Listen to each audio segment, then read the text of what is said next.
Pessoal, nós iniciamos a nossa live local e nós estamos muito felizes de compartilhar esse momento com vocês. Nós só estamos fazendo os últimos detalhes aqui e a gente já vai iniciar o nosso bate-papo. Vou apresentar para vocês quem vai estar aqui presente. Então, fique aí, vá acompanhando, vá compartilhando essa live e eu creio que vai ser benção, tá? Então, vai compartilhando essa live, fica aqui com a gente. O papo de hoje vai ser um assunto extraordinário. Tenho certeza que Deus tem grandes coisas para a gente nesta noite. Nós decidimos começar nesse horário porque estava tendo outras lives acontecendo. E por ter outras lives acontecendo, a gente decidiu fazer no final da noite, às 10 horas, para a gente poder ter você participando com a gente aqui dessa live. Você que está entrando, eu peço a você, participe, comente, compartilhe para os seus amigos. Eu estou aqui compartilhando, por isso que eu estou olhando aqui para a tela.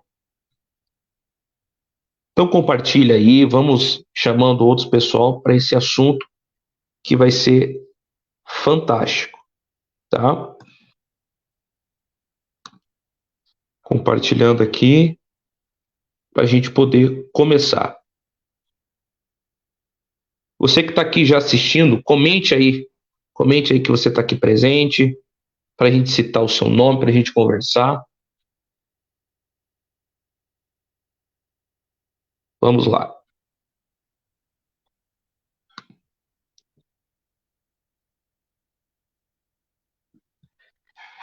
Eu quero apresentar para vocês quem está aqui presente com a gente e vai estar batendo esse papo todo especial, tá? Eu quero apresentar o meu grande amigo Matheus Cruz, eu já vou adicionar ele aqui. E aí, Matheus, como é que você está? Ô, meu querido, estamos bem, graças a Deus, paz do Senhor a todos os irmãos que já estão nos acompanhando. Jonatas Peroso, Deus abençoe. Amém.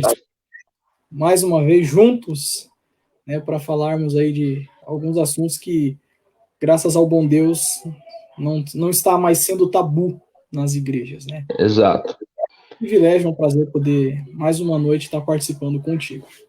Amém. Aqui comigo também está Felipe Daniel, que já está no meio da tela, você está enxergando aí. Fala aí, Felipe Daniel, como é que você está, mano? Minha saudação de graça, de paz, a sua vida, Jonathan. Noite agradável, estamos aqui para não só ministrarmos, mas sermos também ministrados nestes temas tão promissores, necessários e emergentes para o público jovem, para pais, para mães, para maridos e mulheres. Eis-me aqui, um abraço fraterno ao Matheus, prazer, Matheus, um abração fraterno a toda a família Pedrosa. Estou por aqui. Que bom, mano.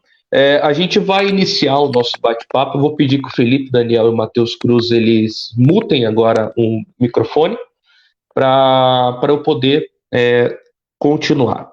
A gente vai bater um papo sobre um tema principal, sendo a imagem e semelhança decaída. Por que nós escolhemos esse tema da imagem e semelhança decaída? Justamente por conta dos subtemas. Os subtemas são assuntos totalmente polêmicos, vamos bem dizer assim. São assuntos também que vai tratar muito da questão do mundo pornográfico, que vai tratar muito da questão da insensibilidade que nós estamos tendo na nossa espiritualidade.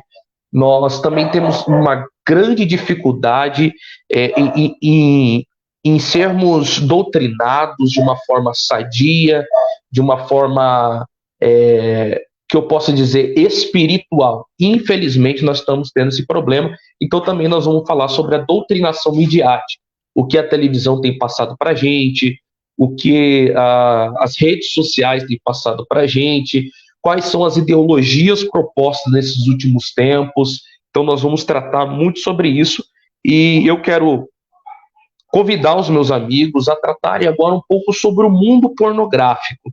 Eu quero chamar primeiro o Matheus, que ele tem uma fala sobre o mundo pornográfico, e assim nós vamos batendo esse papo. Matheus, está com você. Amém, meu mano, amém.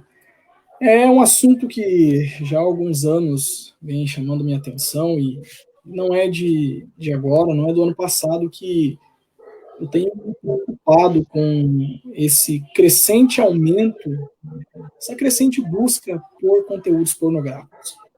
Até mesmo no local, isso já virou quase que de regra, né, nós tratarmos desse assunto, e todos os anos os números assustam, né, a crescente busca por conteúdos pornográficos, esse vício que tem aprisionado os nossos jovens, os nossos adolescentes.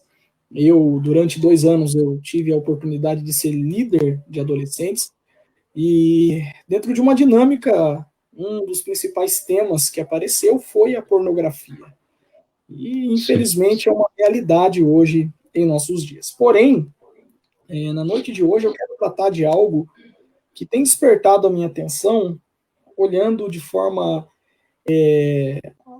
mais centralizada para o momento que nós estamos vivendo, né? Olhando para o lockdown que nós estamos passando, os irmãos que não são de Curitiba, que não são do Paraná, pela primeira vez aí desde o início da pandemia, foi decretado um lockdown severo aqui na cidade de Curitiba.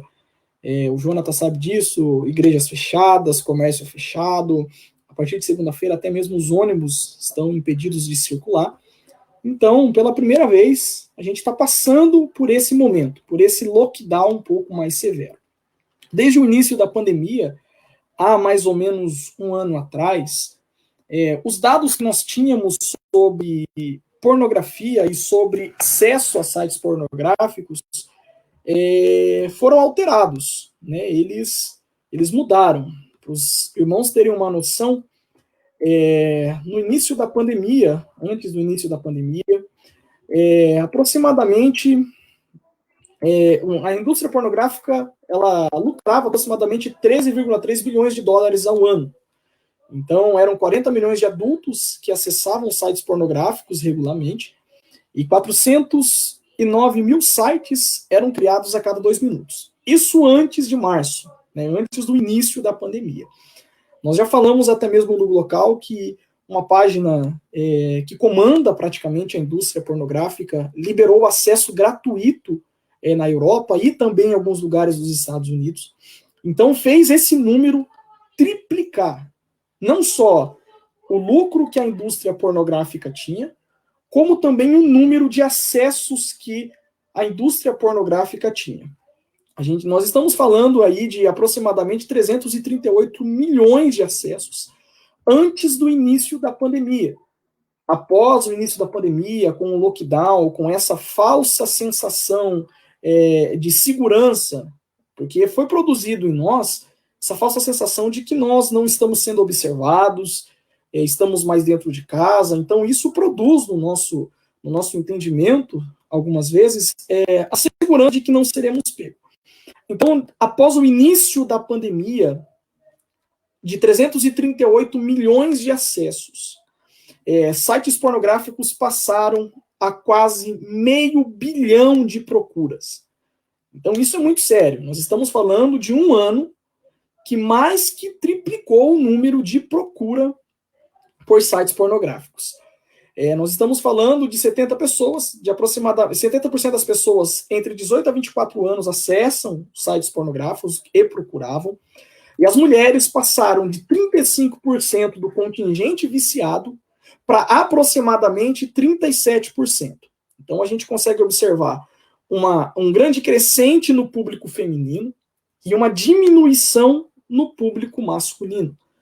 Esses são dados oficiais, são dados, foi postado por um pesquisador da Universidade Yale. Então, a gente vive essa realidade. A consequência na saúde, Jonatas, eu acredito que todo mundo sabe, que traz problemas psicológicos, fisiológicos, emocionais, para dentro do casamento, então, problemas conjugais, a maioria dos divórcios que acontecem tem início na pornografia, traição, pedofilia, adultério, tudo começa com acesso a sites pornográficos.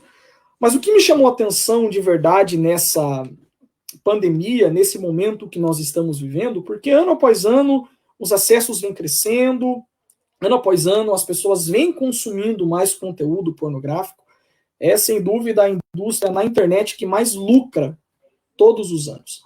Mas o que me chamou a atenção, Jonatas, e foi o que eu comentei com você essa semana, é que eu recebi duas histórias de pessoas que já haviam vencido a pornografia, estavam aproximadamente 10 meses sem consumir conteúdo pornográfico, e com o início do lockdown um pouco mais severo, acabaram caindo, acabaram voltando a consumir a pornografia. E a pergunta que me veio à mente é essa: o que fez com que as pessoas que tanto repudiaram a pornografia, pessoas que reconheceram que eram verdadeiramente viciados em pornografia, abandonassem a pornografia num primeiro momento e retornassem agora a consumir esse conteúdo? E pensando um pouco mais sobre isso, eu cheguei à conclusão, Jonatas, de que o momento em que nós vivemos, infelizmente, é um momento propício para o início de um caos. Não só um caos na área da saúde, como também na saúde mental das pessoas. Nós fizemos um estudo no local, e o Jonatas falou sobre o suicídio, nós fizemos uma live no passado também falando sobre isso, e o número também aumentou em quase 200%. O número de pessoas depressivas, o número de pessoas com crise de ansiedade, o número de pessoas com síndrome do pânico. E o fato é que o momento que a gente vive é um momento delicado, é um momento difícil, insegurança, por mais que nós tenhamos fé em Deus, algumas pessoas acabam não conseguindo conviver com esse momento que nós estamos vivendo. E o fato é que as pessoas acabam buscando a pornografia como uma rota, uma forma de escape do mundo real. Como eu sempre digo, e o Felipe Daniel pode comentar sobre isso também, a pornografia ela tem o mesmo efeito que as drogas no cérebro, ou seja, ela é tão viciante quanto. Segundo alguns historiadores, como o pastor Josh McDowell, a pornografia ela vicia mais que o crack. O efeito que ela causa no cérebro é mais prejudicial que o crack. Então, infelizmente, a gente vive um momento onde as pessoas em pânico não têm recorrido ao Senhor como refúgio. As pessoas em pânico não têm recorrido à oração. As pessoas em pânico têm recorrido à pornografia. Assim como qualquer outro vício, vício nas drogas, vício na bebida, onde as pessoas encontram como uma forma de escape, a pornografia é ainda mais fácil de ser consumida. A gente está falando de pessoas que dormem ao lado da sua esposa e na mesma casa que está dormindo, está traindo ela com o celular na mão. A gente está falando de pessoas que a esposa está deitada no quarto e ele está no banheiro traindo a esposa consigo mesmo, de frente a um celular. Então a realidade é essa. O que tem feito as pessoas recaírem dentro desse vício que é a pornografia? É essa sensação, é essa vontade de ter uma válvula de escape. Eu pensando sobre isso essa semana, e quando eu recebi um dos relatos de um homem, porque é muito difícil para o homem assumir isso. Né? É muito difícil para alguém colocar a cara a tapa, a vergonha, até mesmo o orgulho, e ter coragem de dizer e admitir, não, eu tenho um problema com isso e eu preciso de ajuda. E esse rapaz que veio até mim, ele disse para mim exatamente assim, Mateus, durante 10 meses eu consegui vencer. E eu acabei caindo de novo nesse vício. E eu não sei o que fazer. E ele disse exatamente assim para mim: eu não tenho motivação mais para mudança. Eu não tenho mais motivação para mudar as minhas práticas. Eu não tenho mais motivação para vencer. Pensando sobre isso, Jonatas, Deus falou comigo. E eu entendi que a mudança, ela não depende de motivação. A mudança depende de apenas uma decisão. Eu vou repetir. A mudança não depende de motivação. Pega aí, Felipe. Depende de decisão. É simples. Daniel, na Babilônia, ele não se vendeu a Nabucodonosor por uma motivação. Muito pelo contrário. A motivação que ele tinha fez com que todos os outros príncipes e nobres se vendessem.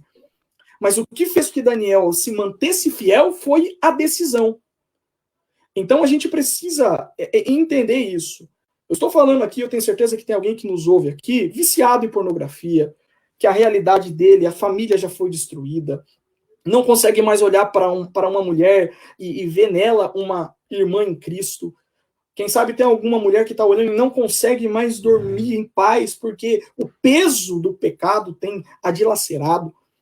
E é simples, parece ser bobo, mas essa é a verdade. A mudança não depende de motivação, ela depende de decisão. Os homens que recaíram nesse vício, e numa conversa mais a fundo, Jonatas, eles disseram para mim que foi exatamente essa falta de motivação que fez com que eles caíssem. E o que é o mais triste, e o Felipe tem algo que vai falar sobre isso logo, sobre o adultério digital, o que é mais triste? Você vai tentar descobrir a fundo qual é o motivo pelo qual eles recaíram dentro desse vício, e a desculpa sempre é a mesma. Eu não tenho um bom relacionamento com a minha esposa, eu não tenho mais intimidade como era com a minha esposa, eu estou dentro de casa, mente ociosa, sozinho, e acabam caindo dentro desse vício. O mais difícil diante disso tudo, cara, é a culpa que a pessoa carrega. É a culpa que a pessoa tem que carregar. É aquele fardo de se sentir um lixo.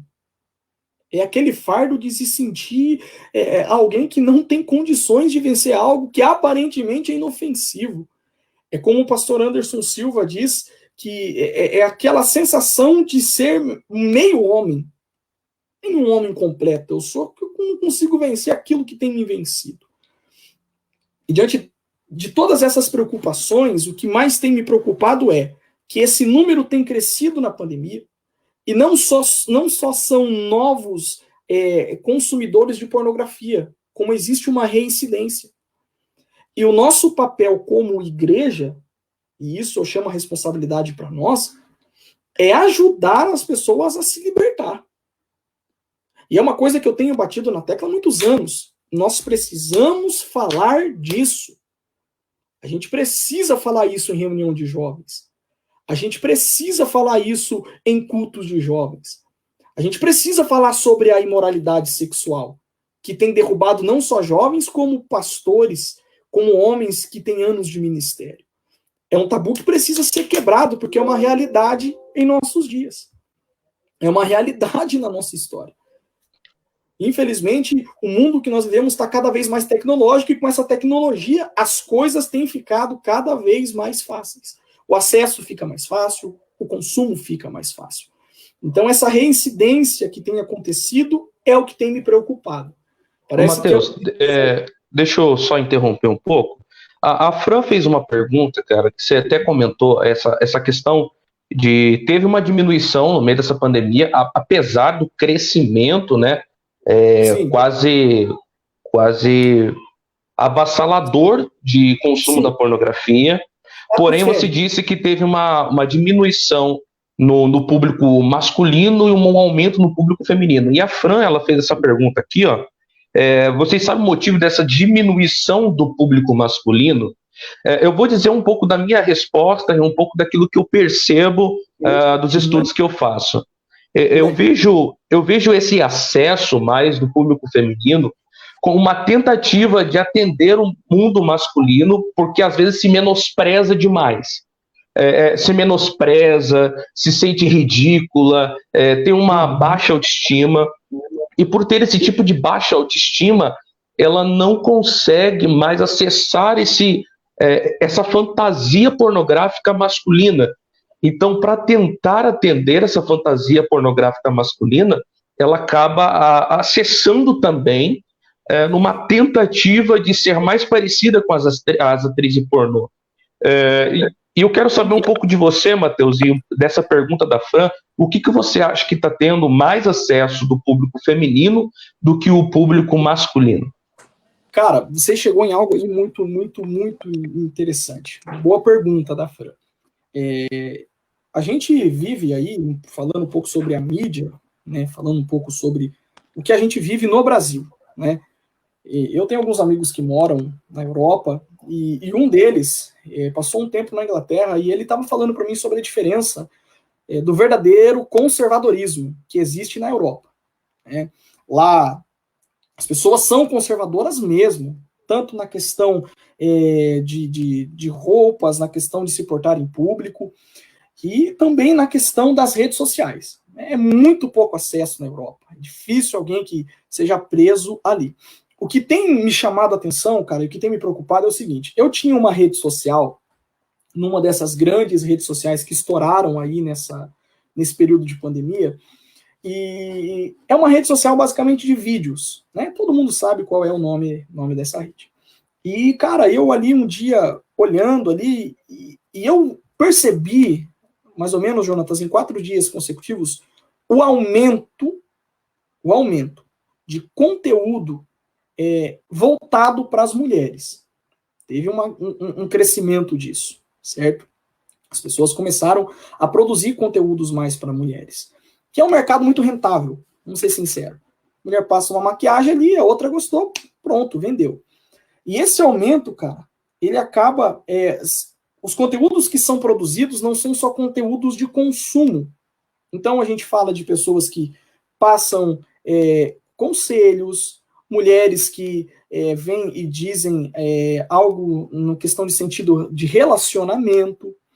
Existe sim esse crescimento, principalmente eu vejo isso no movimento feminista, de tentar não só se igualar ao homem, mas ultrapassar o homem em algumas coisas. E um desses aumentos em querer ser mais que o homem, ou querer se igualar ao homem, é na questão de relacionamento. Perceba, quando você fala em pornografia, o que te vem à mente? Um homem, correto? Por quê? Aí as mulheres que nos assistem já devem ter ouvido isso. Porque todo homem é safado. Porque nenhum homem presta. Então os anos têm passado e essa mentalidade tem mudado. Por exemplo, não vai muito longe, no tempo que a gente estudava, o Jonatas lembra disso, era uma vergonha, e isso a gente está falando de 10 anos atrás. Era uma vergonha para a moça se beijar com outro rapaz na frente de todo mundo. Não partia do rapaz essa escolha de se esconder. Era da moça, não. Eu até te dou um beijo, mas precisa ser atrás do colégio, com alguém cuidando para ninguém ver. Deus o livre, saiu um escândalo da menina que ficou com 3. E com o passar dos anos, e eu coloco sim isso, a culpa na mídia, nas músicas, nas danças, cada vez mais sensual, cada vez mais conotativas, falando praticamente de sexo explícito.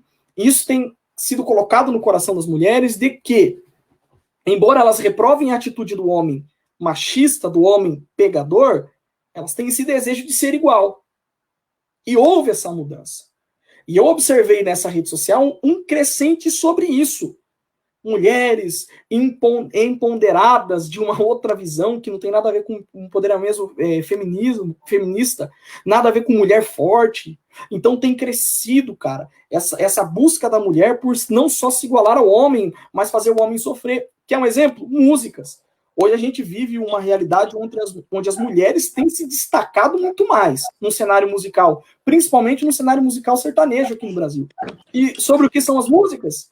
Sair, beber, já que não me quis, vou lá, fico e acabou. te esqueço com outro, faço com outro, vou para casa de outro, bebo mesmo, faço mesmo. Então, tudo vem contando com isso. Mas, segundo os pesquisadores, essa intenção das mulheres procurarem mais sites pornográficos parte justamente do que você disse, Jonas. É o principal motivo. A mulher, eu acredito que a mulher que pega o seu marido ou o seu cônjuge ali, cara, no ato do consumo da pornografia, com certeza a autoestima dela vai lá embaixo. Então, na esperança de atrair o desejo do homem ou de fazer aquilo que o homem quer, ela acaba consumindo. Então, essa porta se abre de uma maneira que, não, eu vou fazer isso aqui para melhorar o meu casamento. Eu vou fazer isso aqui para que o meu marido tenha o desejo sobre mim. Só que um problema abre o outro, porque o homem pode até se deitar com uma mulher, mas ele não vai estar com ela só ali na cama. Uau. Ô, Jonatas, Mateus. Fala lá. A pergunta da irmã que escreveu aí, qual o nome dela, Jonatas? A Fran. Pergunta da Fran, muito pertinente. E há duas palavras bem simples, mas que resumem bem a realidade. A primeira palavra é a palavra aceitação. Aceitação. A imposição social retirou nos anos 85 a famosa censura. Censura. O que é a censura? A censura são imagens distorcidas que eram colocadas à frente de qualquer possível conteúdo pornográfico. Ou que fazia uma exposição de nudez dos seios, do bumbum ou de qualquer outra parte do corpo, seja de homem ou de mulher.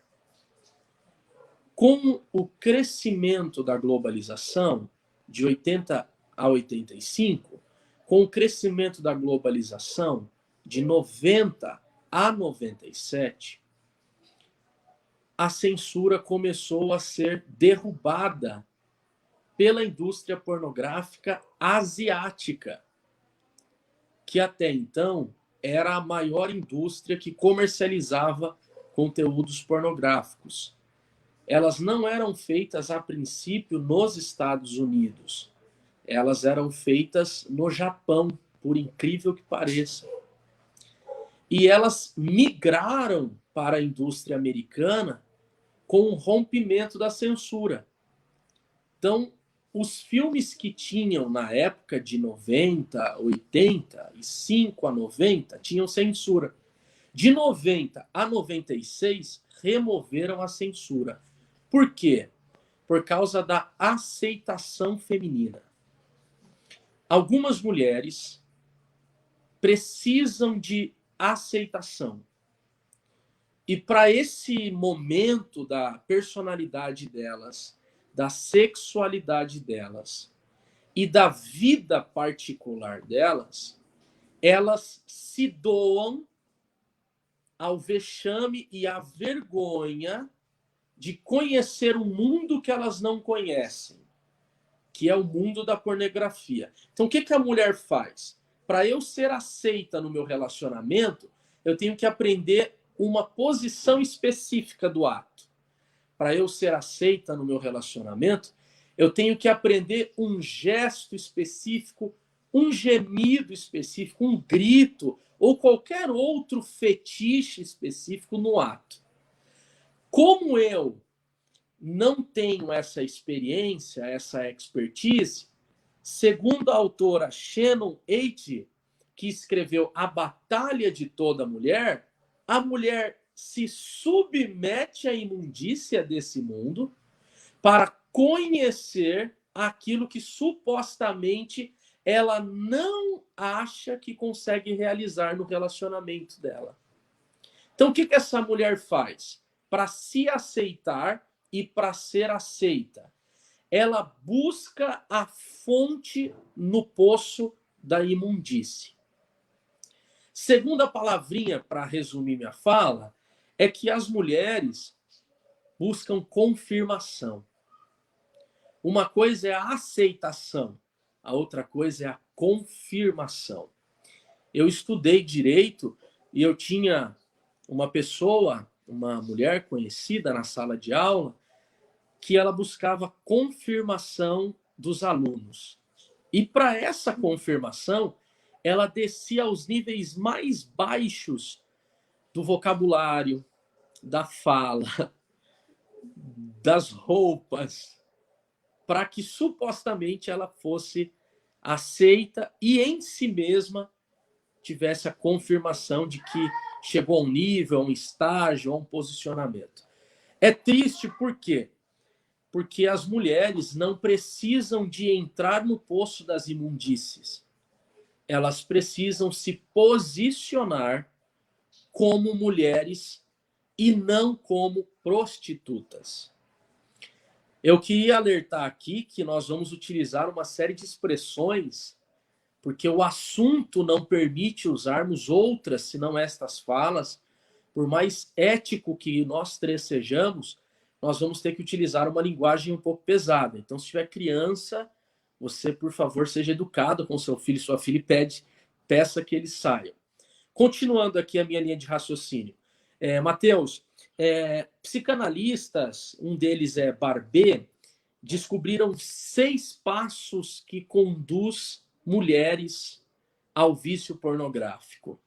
Estes 6 passos são os mesmos para os homens, tá? Primeiro é a imaginação, segundo é a aceitação, terceiro a confirmação, quarto a frequência, quinto a dependência, sexto o vício. Toda mulher imagina, e quando a sua imaginação diz para ela que ela não pode alcançar aquele padrão de beleza, ela se arrisca no padrão de exposição. Olha que coisa séria. Então, já que a mídia desenhou uma mulher fitness e eu não consigo ser fitness, eu vou ser depravada, em outras palavras. Já que a mídia desenhou um padrão de homem maromba, eu não consigo ser maromba, eu vou ser promíscuo. E aonde é a fonte da promiscuidade, da depravação? Pornografia. Na pornografia. Então, eu encerro aqui só esse comentário de que estes 6 passos compõem atitudes progressivas tanto de um jovem homem como de uma jovem moça que estão indo emergir no poço da pornografia, né? O que é interessante, na verdade, até comentando até um pouco da fala do Felipe, o que é interessante é que o mundo pornográfico não é o site que tu acessa. O mundo pornográfico se trata de algo muito mais sutil do que isso. Não é a exposição da nudez, mas é a perversão, é a forma como você olha o próximo. Como diz Paulo, se eu não me engano, a Timóteo, ele diz, Timóteo, trate as moças como sua irmã, porque justamente que nós conseguimos olhar para uma mulher, né, com uma outra conotação. Por quê? Porque as músicas nos ajudam a olhar dessa forma, nos ajudam a forma de dizer. As músicas nos fazem olhar dessa forma, as redes sociais nos fazem olhar dessa forma. Me diga você, que você não abre o teu Facebook e já não tem uma certa exposição tendenciosa a fazer você olhar desse tipo de feito, né?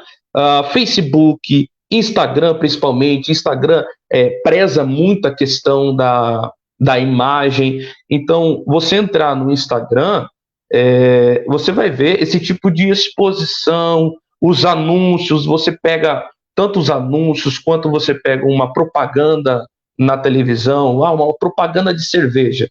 O que ela vai mostrar? Ela vai mostrar uma mulher seminua que está tomando uma cerveja. Por quê? O que eles estão querendo doutrinar com isso? Eles estão querendo doutrinar que todo homem que bebe aquela cerveja consegue aquele tipo de mulher.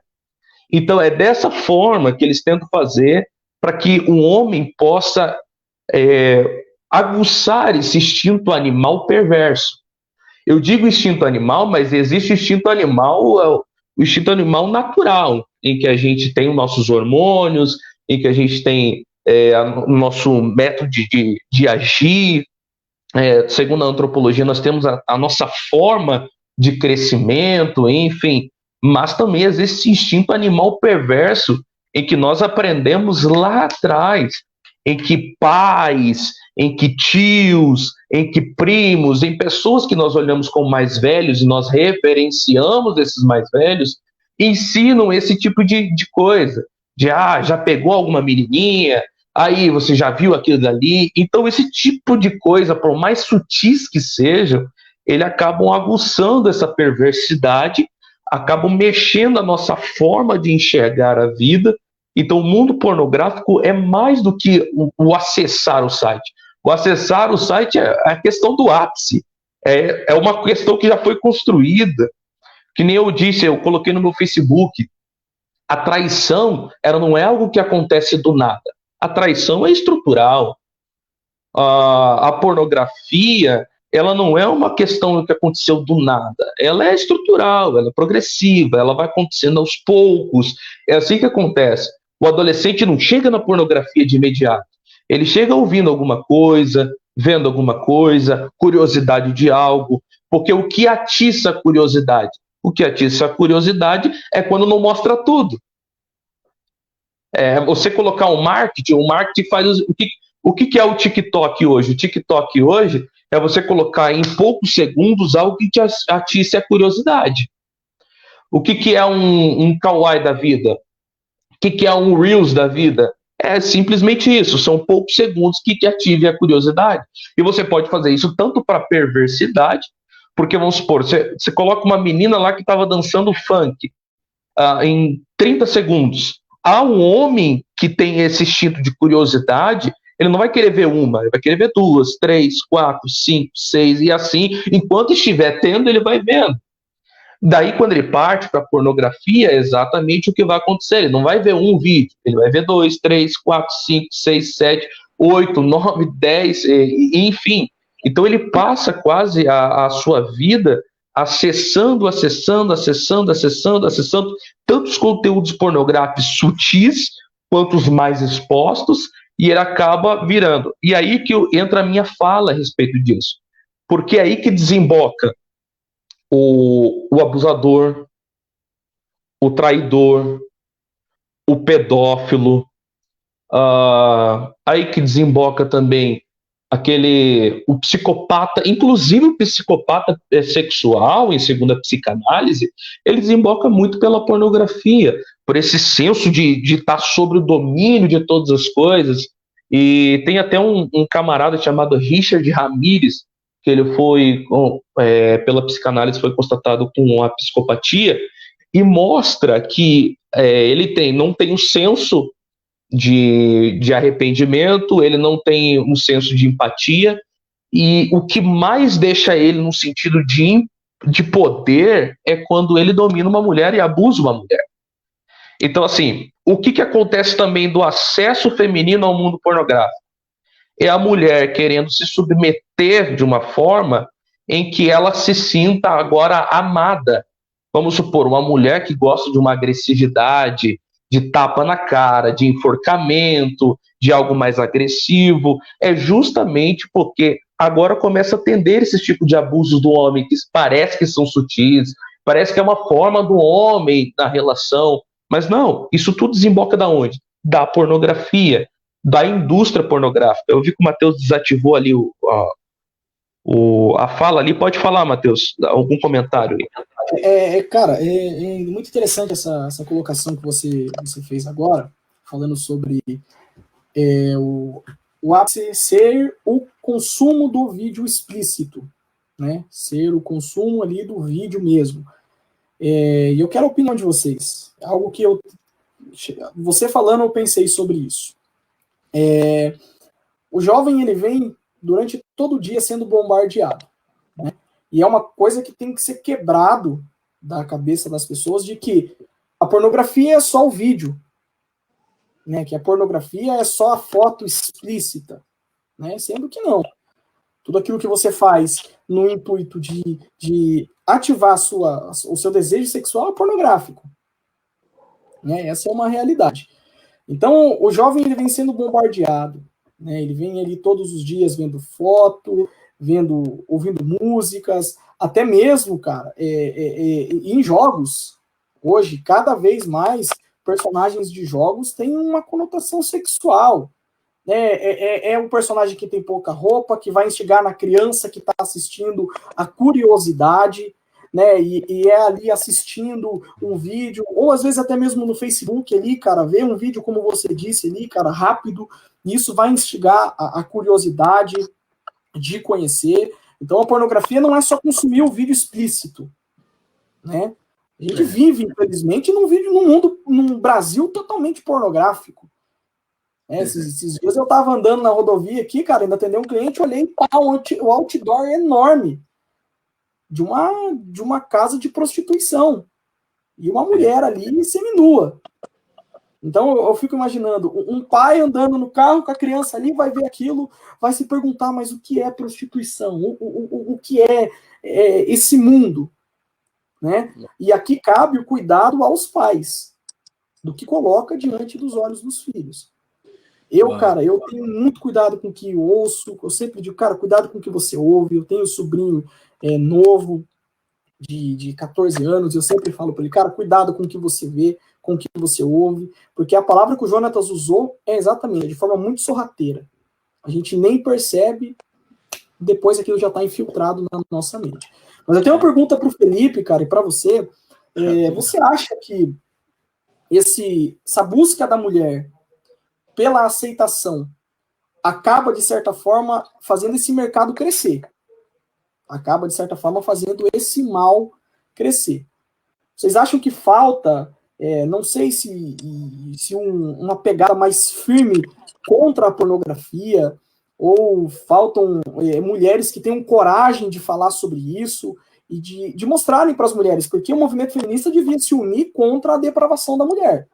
E hoje, infelizmente, é o contrário. Né? Vocês acreditam que as mulheres, consumindo conteúdo pornográfico, acabam não só alimentando o mercado, como alimentando esse mal na cabeça dos homens? Sem sombra de dúvida.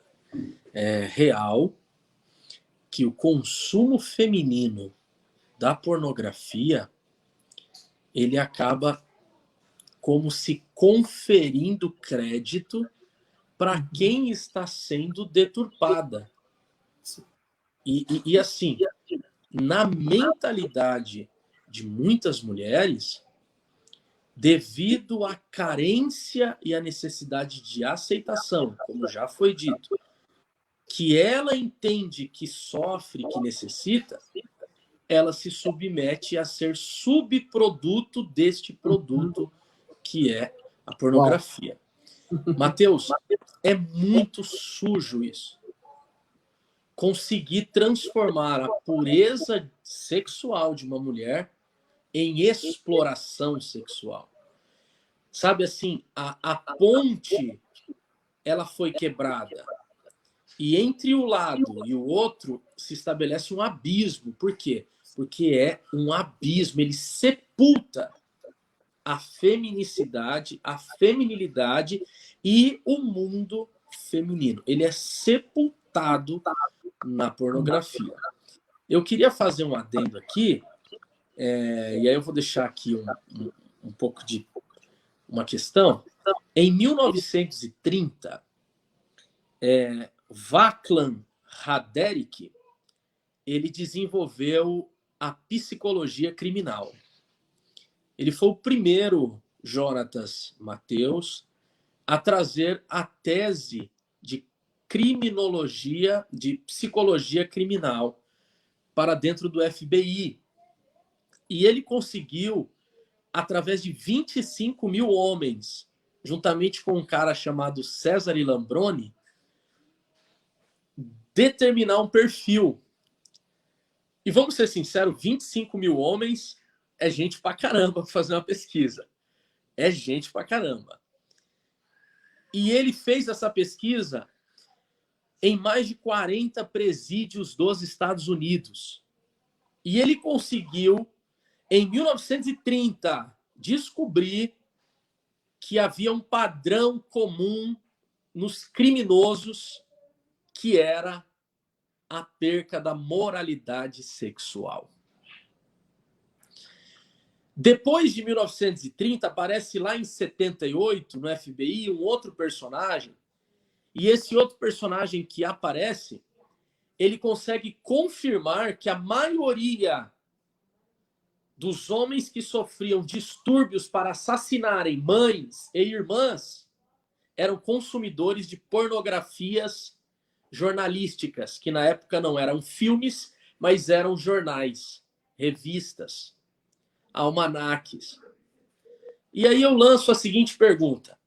Se em 1930 eles já tinham conseguido delimitar um padrão de deturpação moral, de quebra moral, para algum tipo de, para especificar um tipo de criminoso, o que é que hoje distingue ou diferencia dos criminosos que nós intitulamos de pedófilos? Será que não seria ainda o mesmo padrão de distúrbio moral? Caramba, essa aí dá uma mexida. É forte, né? Mano, deixa eu fazer um... Antes da gente responder essa pergunta, é que tem bastante comentários aqui. Tem uma da e eu Fran gostei aí. do... E é da Fran, exatamente. Ela falou, aí, gente, desculpa. Vocês estão culpando as mulheres pelo consumo pornográfico dos homens? Acho que é bem o contrário. Negativo, não tem nem como culpar as mulheres por conta disso. Na verdade, isso tudo é uma construção, né? Isso tudo é uma construção em que um está tentando alimentar o seu prazer, o seu ego, enfim, e a outra, às vezes, por se sentir afastada, por querer afeto, carinho, compreensão, aceitação, e por entrar nesse tipo de situação, acaba se depravando. As mulheres não são culpadas por homens serem assim. Não. Homens são assim porque homens são assim, não tem nem o que dizer. Eu acho que foi muito pela minha fala ali, é que eu vou tentar me expressar de uma outra maneira.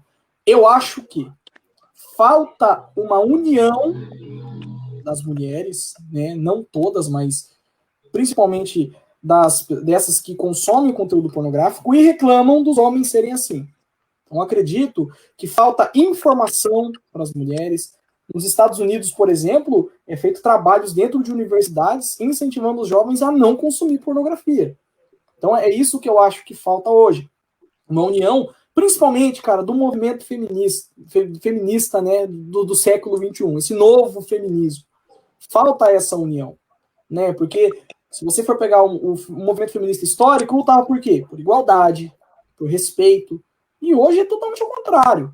Então, Fran, respondendo a sua pergunta, a culpa não é das mulheres. Não. O homem, como o Jonas disse, o homem é assim porque ele é assim. Mas, infelizmente, a mulher que acessa o conteúdo pornográfico e acaba se colocando no lugar daquela atriz para tentar gerar prazer num homem, acaba sendo um subproduto, como disse Felipe. Acaba sendo usada de forma imperceptível. E aqui até uma fala dela. O homem é estimulado desde pequeno a ser garanhão e a mulher é ensinada a não expor, a não mostrar seus desejos sexuais. E de fato é assim.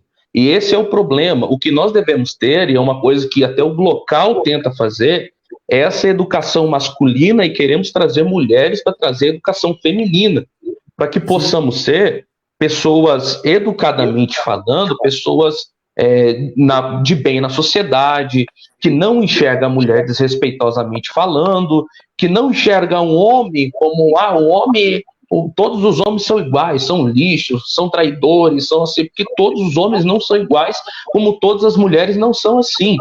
Então a luta do Glocal é justamente por isso, é para trazer essa educação masculina e feminina. Tem um outro comentário aqui, a gente já vai falar sobre aquilo que o Felipe falou. A pornografia está sutilmente em coisas que, aparentemente, é inocente e até conteúdos infantis que levam crianças a crescerem neste meio e se tornam adultos problemáticos, viciados em pornografias, pedófilos. Então, isso deve ser visto como um todo, desde a fase infantil até adulto. Sim, isso é desde da infância, enfim, que surge esse tipo de coisa. E não só aquilo que se passa numa televisão, mas a forma como se cria essa pessoa. Porque às vezes uma fala de um pai, a fala de um primo, a fala de um tio, a fala de uma pessoa próxima, a criança, ela como uma esponja, ela absorve. Ela vai absorvendo, absorvendo, absorvendo, absorvendo, e quando ela cresce, ela não vai lembrar daquilo que aprendeu, mas ela começa a reagir inconscientemente tudo aquilo que ela aprendeu. Falando agora sobre o Felipe aí, o que o Felipe comentou. Pode repetir a pergunta, Felipe, para a gente entrar nesse contexto. Existe um padrão que foi delimitado a partir de 1930, que a maioria dos criminosos tinham um perfil de imoralidade que estabelecia, então, um padrão de crimes que aconteciam com mães, irmãs, tias e fora do elo familiar com qualquer mulher que viam na rua. Daí surge a expressão, né? Estupro, e aonde eles começam a exportar essa imoralidade em crimes, em assassinatos. Hoje em dia, ainda mantém-se esse padrão? Como vocês veem isso? Felipe, eu vou dizer de alguns estudos que eu tenho feito, tanto na psicanálise quanto no movimento sociológico. Eu acredito que segue o mesmo padrão. A diferença é que tem mexido algumas estruturas, tem mudado algumas estruturas. Por exemplo, hoje nós temos muito a síndrome narcisista, psicopatia, entre outros transtornos que podem desembocar várias reações. Mas o que define cada coisa? Hoje nós temos vários, mas segue a mesma estrutura. O homem que ele vai lá e abusa uma mulher, provavelmente, isso eu estava fazendo um estudo hoje, provavelmente ele perdeu o escrúpulo quando era criança. Perdeu o juízo quando era criança. Como? Talvez por problema com o pai. Às vezes o pai que agredia a mãe e o menino acreditava que o pai era uma referência para ele. Então um pai que agride a mãe, que desmoraliza a mãe, que trata a mãe de uma maneira perversa, enfim. O menino, quando cresce com esse tipo de coisa, ele cria uma estrutura. Ele pode não ser, claro, um abusador quando crescer, mas ele tem um forte potencial para se tornar, por conta da estrutura sem escrúpulos que ele cresce. Então, quando ele cresce, ele olha a mulher como um objeto de poder, em que ele tem que possuir. Tem que possuir, tem que possuir, tem que possuir, tem que possuir. Quando eu disse de Richard Ramirez, é justamente sobre isso. Richard Ramirez, desculpe até o peso da história, mas Richard Ramirez, quando ele era criança, ele odiava ficar em casa, porque o pai dele batia, espancava a mãe dele, e ele não amava o ambiente. Eu coloquei no meu Facebook, ninguém nasce abusador, ninguém nasce um pedófilo, ninguém nasce assim, ninguém nasce com essa estrutura. Essa estrutura é formalizada dentro de uma sociedade, um ambiente sociológico, dentro de uma casa, dentro de uma escola, e, enfim, onde ele começa a formar os seus juízos. Então, o Richard Ramirez, ele começa a crer que o pai ele é uma figura totalmente desprezível, ele passa a viver mais com o seu primo. Porém, e ele começa a reverenciar mais o seu primo ele era soldado do exército e ele serviu no Vietnã. E no Vietnã, eles pegavam as mulheres vietnamitas, abusavam elas, tiravam tudo que estava dentro delas, arrancavam as vísceras para fora e batiam fotos. Às vezes arrancavam a cabeça da moça e colocavam no seu órgão genital a boca da moça para que eles pudessem bater foto, enfim.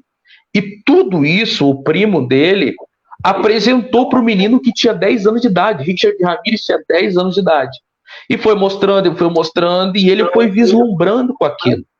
Então, a ideia que ele tem do pai dele, a reverência que ele tem pelo primo dele, isso acaba tornando uma estrutura na cabeça dele sem escrúpulos agora. Então, ele acha considerar aquilo tudo normal. Não, isso é normal, isso não é errado. Isso é normal para mim. Então, quando ele vai crescendo, em torno de 17 anos de idade, ele comete o seu primeiro ato de abuso sexual. Para você ter uma noção, foi escrito 16 atos de abusos sexuais por Richard Ramirez.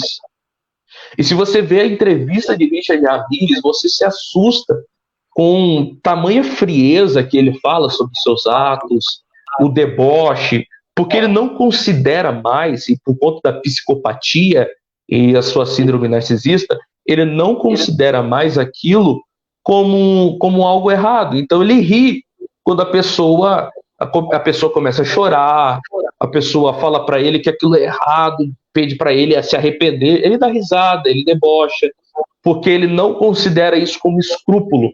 E ele ama essa sensação que a pessoa tem dó, a pessoa chora. Quanto mais a pessoa se humilha, se ridiculariza, se dobra, mais ele tem essa sensação de poder, mais ele tem essa sensação de prazer por aquilo que ele está fazendo. Então, mano, Felipe, ele segue a mesma estrutura, não mudou. Ele segue a mesma estrutura. A única diferença é que agora nós temos outras formas de ver. Temos vários síndromes, vários transtornos, temos várias coisas que vai afetando por dentro da psicopatia. Então, pelo aquilo que eu vejo no estudo da psicanálise, não mudou as estruturas. Até aumentou, né? A gente pode até dizer que aumentou bastante, né? Não só mantém a mesma estrutura, como aumentou, né? E é interessante ver a história se repetir, né? O Felipe trouxe lá de trás, o Jonatas também. Eu estava procurando aqui e consegui achar. O Marilyn Manson, que foi aí um dos maiores psicopatas da história do mundo, acho que o Felipe ia falar sobre isso. Cara, a história dele é muito parecida. Ele viu abuso dentro de casa, ele viu o pai espancando a mãe. Se eu não me engano, o Felipe me corrige se eu estiver errado, ele viu o assassinato da mãe dele, alguma coisa assim. Eu sei que isso mexeu com a estrutura. E aqui a gente entra por um caminho muito delicado. Isso aqui serve para nós, maridos, pais. Aquilo que a gente faz dentro de casa vai ter um impacto na vida do nosso filho. Aquilo que a gente faz, o jeito que a gente trata a nossa esposa, o jeito que a gente trata os nossos pais, o jeito que a gente convive em sociedade, vai ter um impacto na vida dos nossos filhos. Perfeita colocação. A Fran falou um negócio aí, antes de passar para o Felipe, a Fran falou, isso se chama transtorno de conduta. A Fran, se eu não me engano, ela está estudando psicologia, então ela tem um pouco mais de culhão para falar sobre isso. Isso se chama transtorno de conduta. Você vê, tem vários tipos de transtorno. Transtorno de conduta. Perde-se esse senso de moral, não desenvolve empatia no cérebro do psicopata, não tem os neurônios espelhos ativados. O Dr. Guido é uma referência há mais de 40 anos sobre o assunto. Então é bom a gente estudar sobre esse tipo de transtornos que acontece dentro de uma mente de um psicopata. Claro que nem todos os abusadores são psicopatas, mas a maioria deles são. Então é bom a gente dar uma estudada um pouco mais sobre isso, e isso que o Matheus falou é verdade. Cuidar com aquilo que a gente faz, com aquilo que a gente fala, porque isso reflete muito naquele que está nos vendo. Por favor, Felipe, pode falar. Alguns personagens aí da história vão nos servir como grandes exemplos. Foi citado aí o Manson, né? O Mendes, dependendo da forma como fala. Alguns falam Madison. Mas eu queria citar o Ted Bundy. A história do Ted Bundy é uma história de 30 homicídios confessados. Uau! Todos os homicídios, Matheus, envolveram estímulos sexuais depravados, totalmente imoral, e que se hospedavam em uma fonte única, o mundo da pornografia. Meu Deus. Eu deixo aí o nome do TED para vocês pesquisarem, Ted Bundy. bacana. Eu vou colocar demais aqui, eu vou compartilhar a tela aqui. vocês se inteirarem da história dele. Eu assisti a gravação da fita em que ele confessa. Cara, é horrível a forma como ele descreve um dos crimes que ele realizava até com os corpos das vítimas já mortos, ensanguentados, atos de sexo assim que não dá para descrever, cara. Meu Deus. E o jornalista, quando estava entrevistando ele, e eu faço aqui um adendo, o jornalista disse, Jonatas, que na hora em que ele descrevia esses fatos, os olhos dele, que eram azuis, ficaram pretos. Misericórdia. Uau! Eu vou arrepiar aqui, cara. E eles têm as gravações de que o tom da voz dele mudava quando ele descrevia a sua confissão. E aí ele pede ajuda para um pastor, e esse pastor chega à conclusão de que, e aí eu vou falar uma outra coisa, um outro aspecto, de que existia uma incorporação que atingia a vida espiritual de Ted Bundy e o conduzia a uma irracionalidade, tornando ele de humano a animal, Uau! de racional a irracional. De forma que em alguns dos delitos ele comia a massa cefálica das mulheres que ele tinha acabado de matar. Nossa! Cara, a história dele é horrenda. Eu tô compartilhando a página aí, ó. Esse é o Ted Bundy aí que o Felipe tá falando. O outro é Oriental James Simpson, que é o O.J. Simpson, né? O O.J. Simpson é interessante as pessoas também saberem da história dele. O O.J. Simpson foi um dos maiores jogadores de futebol americano do período de 80 a 90. Em 94, ele é acusado de duplo homicídio. E ele foi... interessante que ele foi absolvido das duas acusações.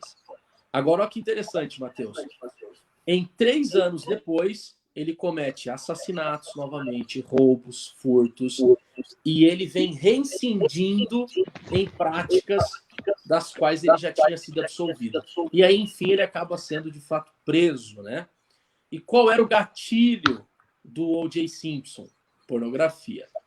Então, a gente vê que existe um padrão de crimes que acompanham, que são, ou melhor, acompanhados pelo consumo da pornografia. E naquela época, estamos falando aqui de 80, 70 e 90, não era como hoje. 4K, resolução absurda, você escolhe o que você quer. Então eu imagino quantas pessoas... Entenda a minha fala. Eu imagino quantas pessoas a mídia tem produzido que estão com um cemitério de carnificina como arsenais para atirarem contra moças puras, contra moças santas, contra mulheres que merecem respeito. E aí eu trago a reflexão para um livro que eu li chamado A Batalha de Toda Mulher e A Batalha de Toda Adolescente. Se vocês quiserem, aí pesquisem, estudem este livro, sobre o adultério digital. E o adultério digital, ele acontece dentro da legitimidade do casamento. Então, existe o casamento, o homem e a mulher estão casados, mas ele consegue praticar o adultério por meio das mídias, por meio da internet, daí o nome é adultério digital. Qual é o perigo do adultério digital? Esfriamento, mentira, esconderijos, atrasos, fingimento e um padrão de depravação na hora do ato sexual com a esposa que anteriormente não existia. Então, o que o adultério digital é? Ele é a esposa que o cara não tem. Uau. Mas gostaria de ter. Ele é o marido que a mulher não tem, mas imaginou que poderia ter. E aí entra o tema da nossa live, deformação da imagem e semelhança. E aí eu queria mostrar para vocês o que é adultério. Essa folha está em branco. A origem do conceito da palavra adultério significa rasgar a carne. Quando nós casamos, a Bíblia diz em Gênesis que serão ambos uma só carne. O que o adultério faz? Você rasga a carne que você havia se unido e se liga a outra.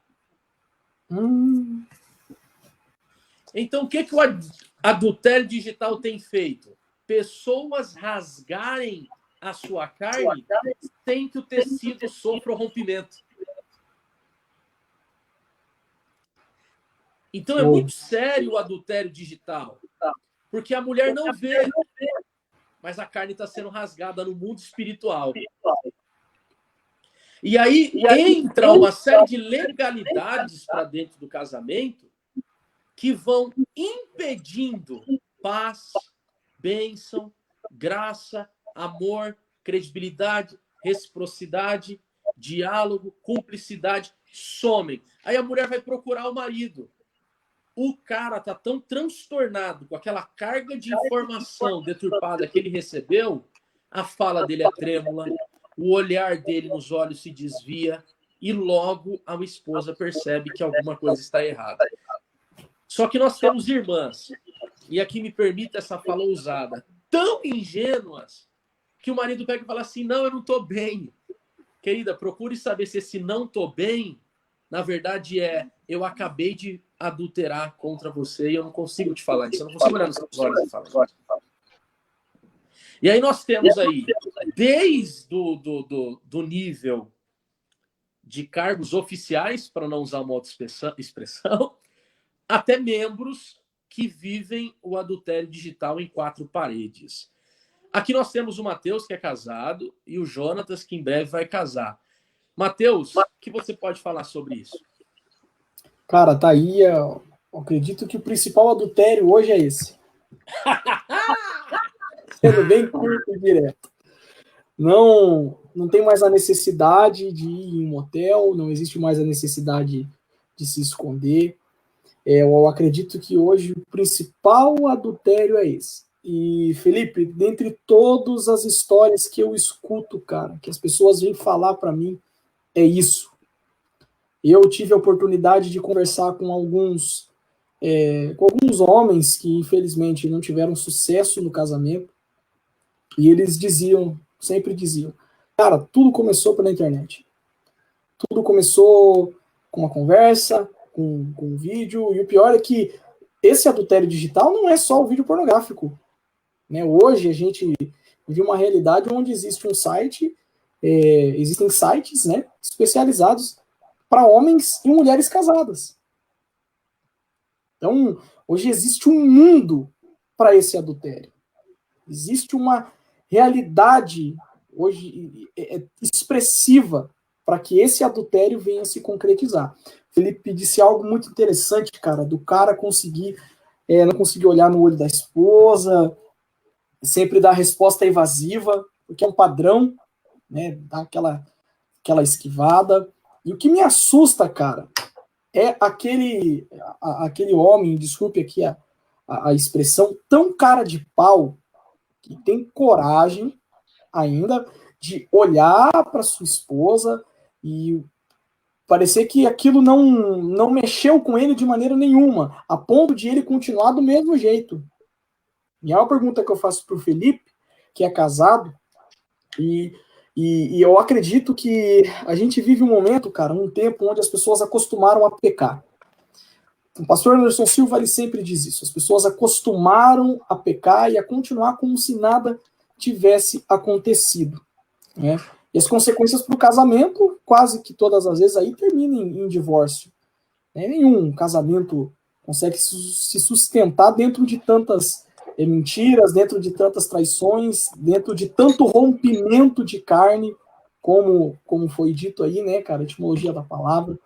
E hoje a gente vive essa realidade, onde existem aqueles homens que não conseguem olhar para a esposa, né, como também existem aqueles caras que estão tão acostumados que olham para a esposa e tem coragem de olhar no fundo do olho dela e falar, não, tá tudo legal, tá tudo bem, não tem nada de errado.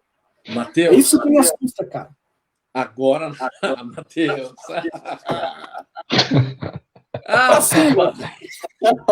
Quem quiser compartilhar, compartilha, porque vai pegar fogo isso aqui.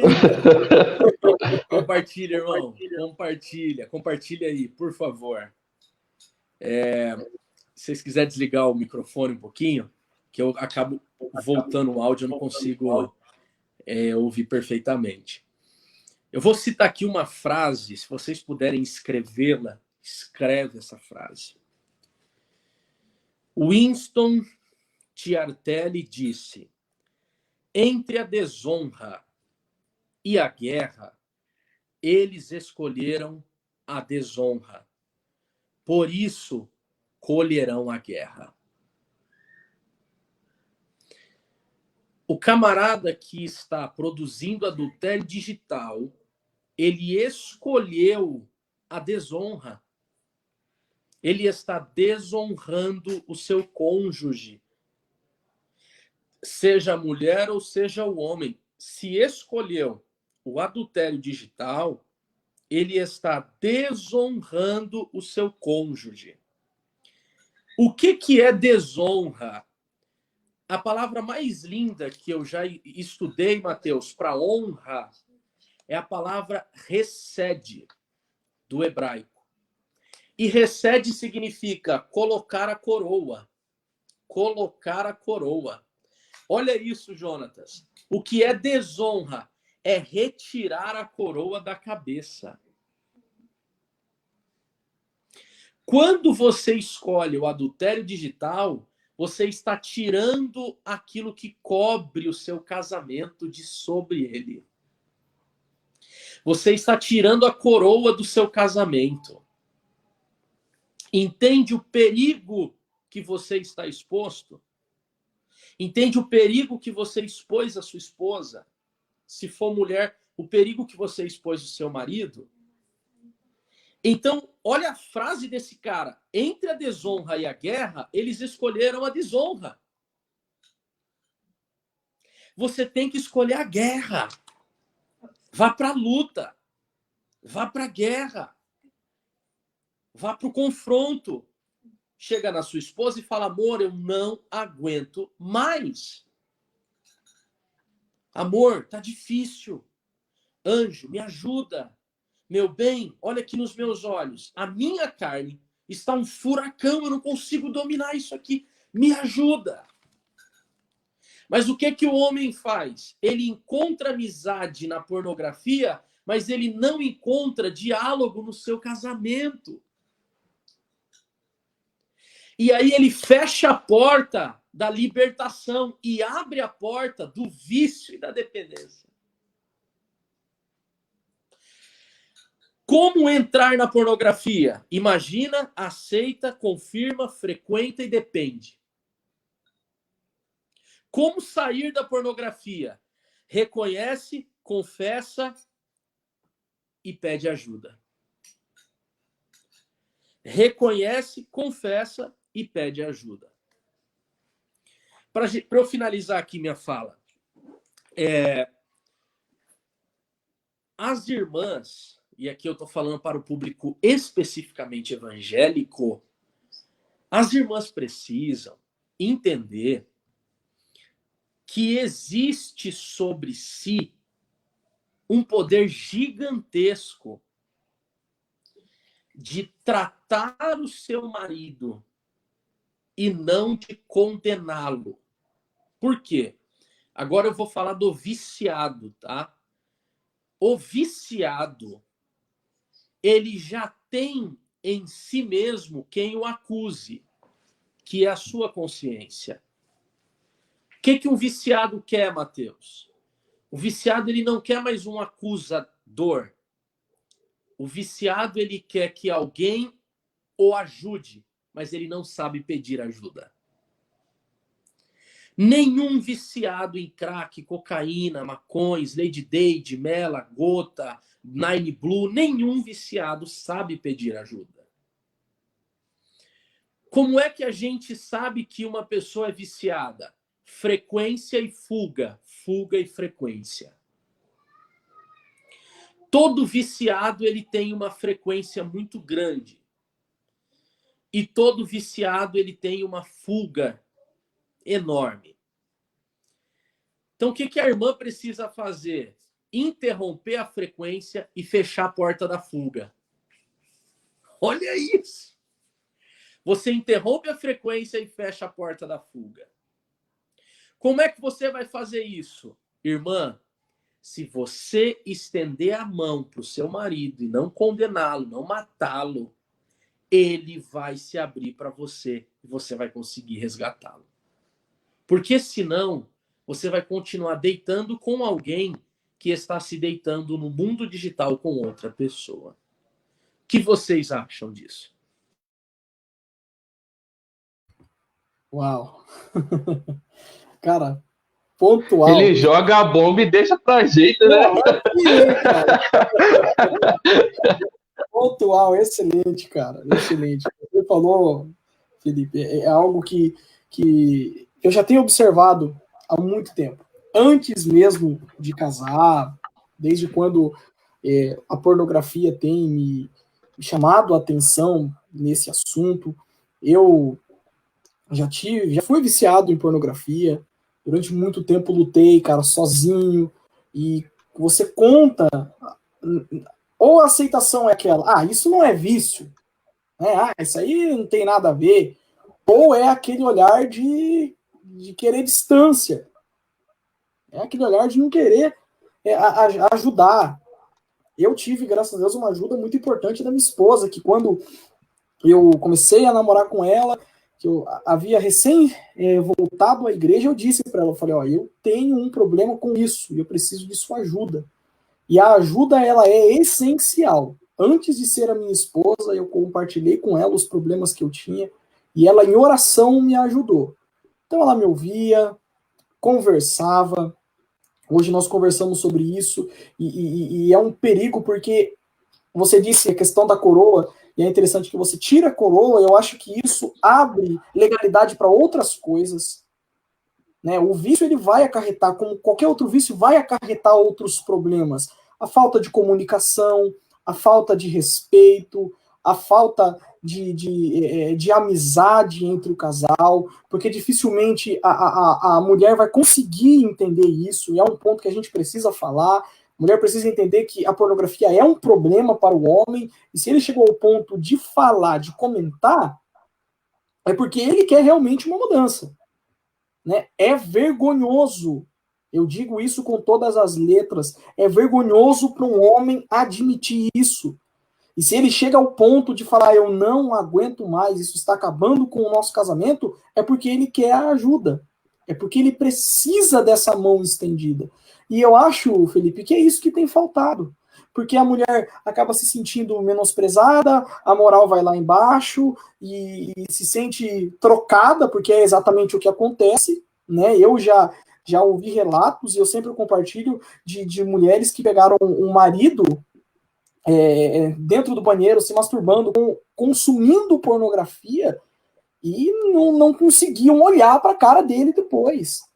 E o que acontece? O cara acabava fugindo para aquilo, acabava se afundando mais naquilo.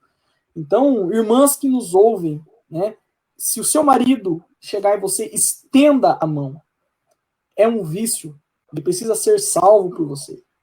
Agora, Jonatas, qual a sua colocação aí sobre isso? Eu acredito da seguinte forma, que o grande problema de você, às vezes, abrir esse espaço para a mulher te ouvir, do homem que tem esse vício, explicar para a mulher, às vezes se torna muito difícil, tanto para ele quanto para ela.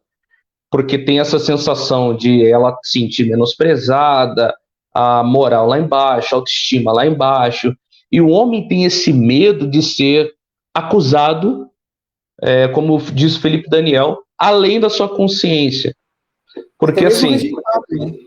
exatamente. E o que é mais importante a gente parar para prestar atenção sobre o vício, sobre o acesso pornográfico, é que ele é prazeroso. Eu achei muito interessante, um pastor chamado Ricardo Gondim, ele diz que o negócio da alegria, ela só é alegria porque uma hora acaba. Porque se fosse uma alegria eterna, seria a maior tortura da vida.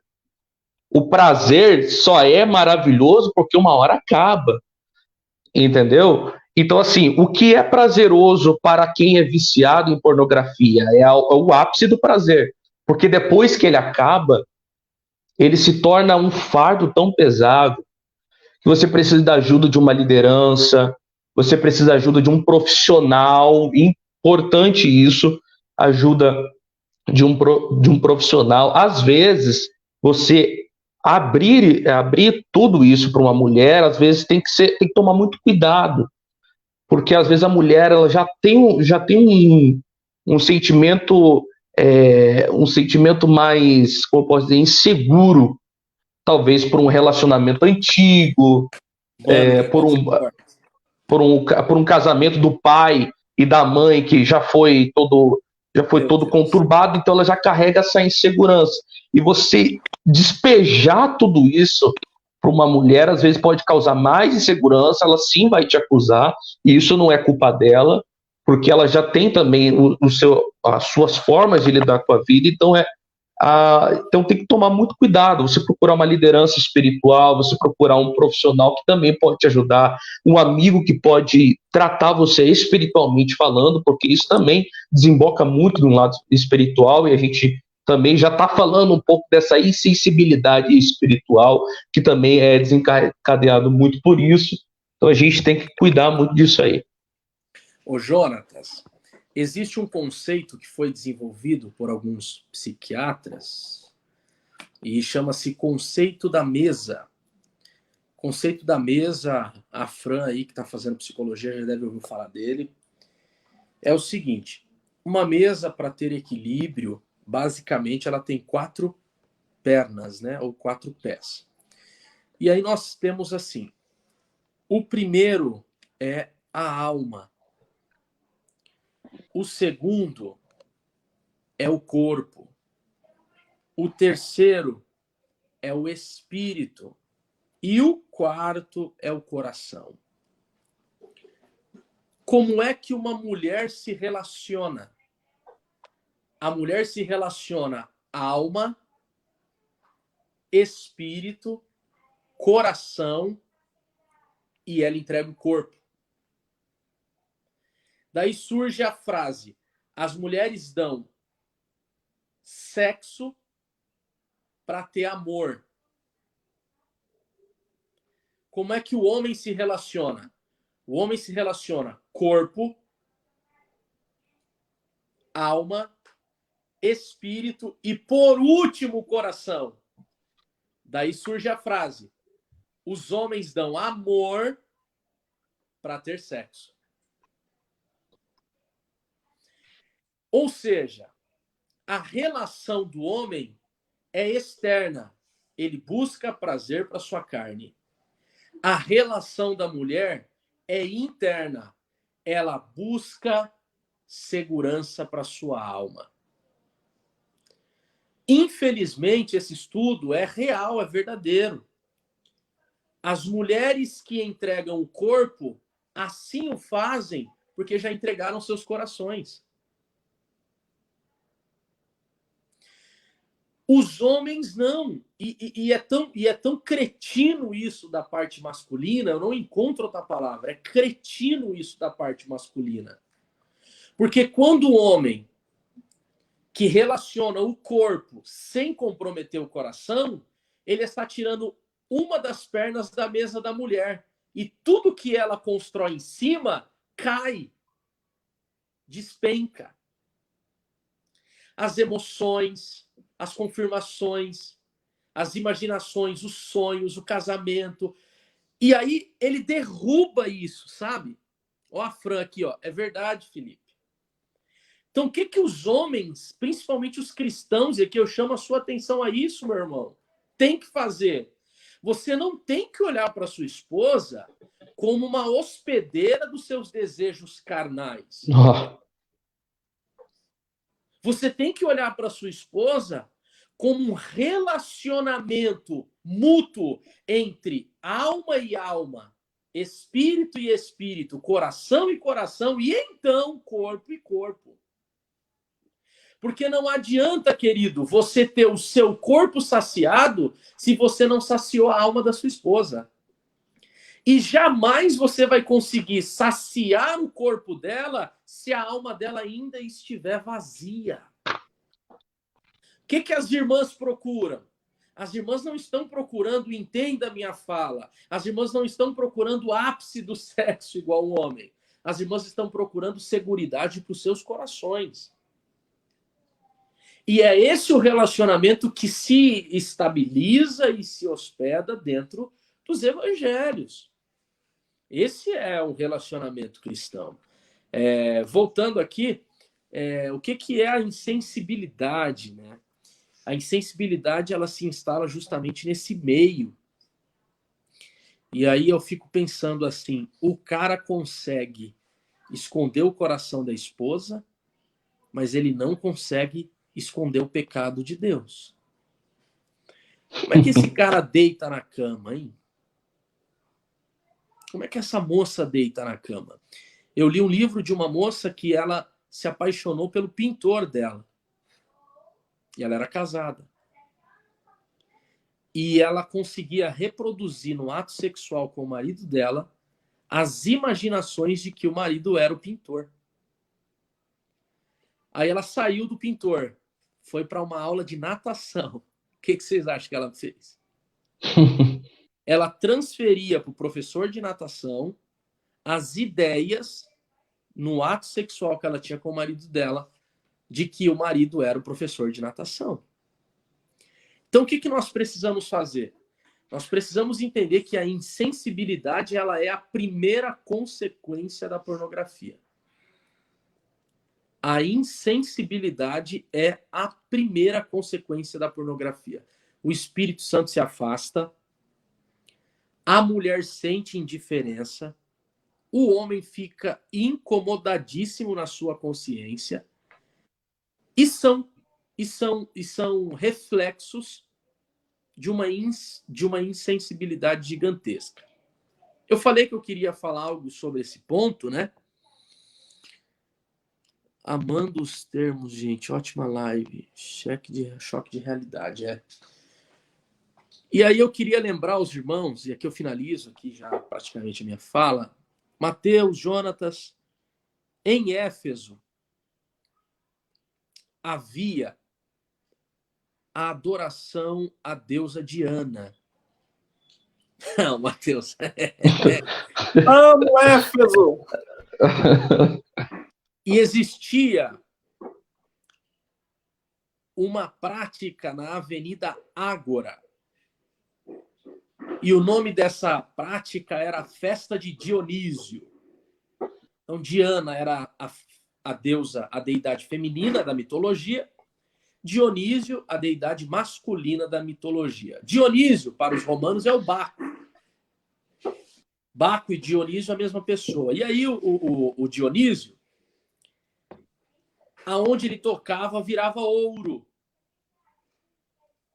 E um dia, deram para ele beber vinho, e o vinho se tornou ouro dentro dele. Por esse motivo, ele consumia vinho, mas não se embebedava. Porque o estômago dele, segundo a mitologia, se tornou em ouro. E ele não se embebedava. Qual é a ideia da festa? Vamos ver até quando fulano de tal vai beber e não vai se embebedar. E aí eles vão para a Avenida Ágora, olha só. Eles vão com roupa. Chega na metade da avenida, já estão nus. E aí eles se prostram diante da deusa Diana, que era vácuo por dentro, e tinha 4 colunas de 3 seios em cada coluna. E eles enchiam de vinho essa estátua. E daqueles seios, daqueles ovos e seios, saía o vinho. E as pessoas ficavam embaixo colocando seus filhos para beberem daqueles seios que jorravam vinho. E elas bebiam e davam de beber aos seus filhos, de maneira que ali acontecia, olha o nome, a porneia, a prostituição. Como é que se dava a porneia? Meu, é forte isso aqui. A porneia acontecia quando a consciência era removida pelo vinho. E aí o cara se deitava com a mulher que não era dele, a mulher se deitava com o marido que não era dela, e o filho se deitava com quem tivesse ali, porque estava todo mundo embriagado. Daí vem o apóstolo Paulo e lança a seguinte fagulha: não vos embriagueis com vinho em que há contenda. O que Paulo está dizendo? Já que a embriaguez é um domínio, é um poder, e ela remove visão, já viu um bêbado ver certo? Audição, já viu um bêbado escutar certo? Fala, já viu um bêbado falar certo? Já viu um bêbado andar certo? Equilíbrio e, por último, sensibilidade. Eu já vi bêbados tirarem camiseta e num frio danado o cara tá andando quase nu na rua. Por quê? Porque o poder do vinho anulou a sua sensibilidade. O domínio da pornografia, ele é tão perigoso que ele tira a visão do cara, a audição do cara, a fala do cara e a sensibilidade do cara. Ele consegue sentir o prazer pelo vídeo, mas ele não tem mais a sensibilidade pela esposa. Pelo amor de Deus. Uau! Terra! E eu adendo aqui, Felipe, não querendo cortar o Toninho de raciocínio, mas eu sempre comento com o Jonatas isso, cara. Se você for olhar para a historicidade bíblica, você vai ver que todos os cultos a deuses pagãos envolviam sexo. Envolviam orgias, cara. Orgia. Isso vem lá de trás. Culto a Baal, culto a Diana, culto a Afrodite. Cara, isso tudo... A impressão que eu tenho é que Satanás, ele tenta deturpar tudo aquilo que é de Deus. O sexo foi criado por Deus. Então, já que ele não pode pedir, ele vai deturpar. É verdade. E cara, se tem algum viciado que nos ouve hoje, se tem alguém que está aprisionado, conseguir entender isso hoje, o inimigo da nossa alma, ele deturpa, ele faz o sexo parecer podre. Ele não pode impedir, mas ele vai deturpar. Mateus, olha isso aqui, Jonatas. Aí o que acontecia? Éfeso recebeu 420 mil habitantes aproximadamente no primeiro século. E ela passou a ter 240 mil habitantes aproximadamente até o terceiro século. O que eles faziam? Olha bem o que eu vou desenhar para vocês. Eles saíam pelas ruas e nas estradas eles construíam uma oca de barro batido. Eles construíam 3, 4, 5. E um dos senhores pegava as escravas, Jonatas, e levava para dentro dessas ocas, na beira das estradas. Os senhores ricos da cidade, quando queriam adulterar, saíam da cidade e iam para a beira da estrada. E aquelas escravas eram levadas para dentro dessas ocas. esse senhor descia da sua carruagem e entrava dentro dessa oca, dessa casinha, e tinha uma relação sexual com a mulher ali, havendo pago para um senhor que a escravizava a esse feito. E ali dentro ficava muito quente esse homem e essa mulher. Sabe qual era o nome desse ato? Fornos. Fornos. Da onde surgiu a expressão fornicação. Da onde surge a expressão fornicação. Então, o que é a fornicação? É o aquecimento da carne em lugar indevido, na hora indevida, com a pessoa indevida.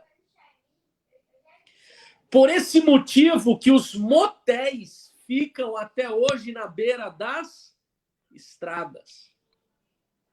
Olha que interessante essa cultura, essa história. E aí o apóstolo Paulo vem dizendo assim, se alguém não consegue se cuidar, se livrar da fornicação, que casa. Vai lá, casa, interrompe isso, anula essa porta. Então, há uma série de memórias da cultura que precisam ser aplicadas aí. E eu quero dizer aqui já os irmãos que você tem que pedir ajuda, irmão. Você tem que pedir ajuda, porque a fornicação, ela é o ato praticado por pessoas que podem ser solteiras. Mas há pessoas que casadas praticam o adultério. Uma coisa é uma coisa, outra coisa é outra coisa. E aí tem a doutrinação midiática, né? Que há uma galera que se referencia na mídia, né? E aí se hospeda suas opiniões dentro dela. Aí é com você, né, Jonatas? Antes eu posso falar um pouquinho de filosofia? Sua área, né, pai? Você comentou sobre o deus Dionísio. E na filosofia se muito fala da mitologia, e muitas pessoas não sabem o que é mitologia. E é interessante eu pontuar um pouco do que é mitologia, para que a gente possa ter uma percepção um pouco melhor daquilo que Paulo estava querendo dizer, até isso, complementando até a fala do Felipe Daniel. Mitologia não era algo que era algo mentiroso ou algo assombroso. Por exemplo, a gente chama outra pessoa de mito quando a gente acha que ela é o ídolo. Essa pessoa é um mito. A gente acha que é um ídolo, né? É o Batman. Esse é o Batman. E aí tem a pessoa que chama, não, isso aí é um mito, aquilo que chama de mentira, verdade ou mito.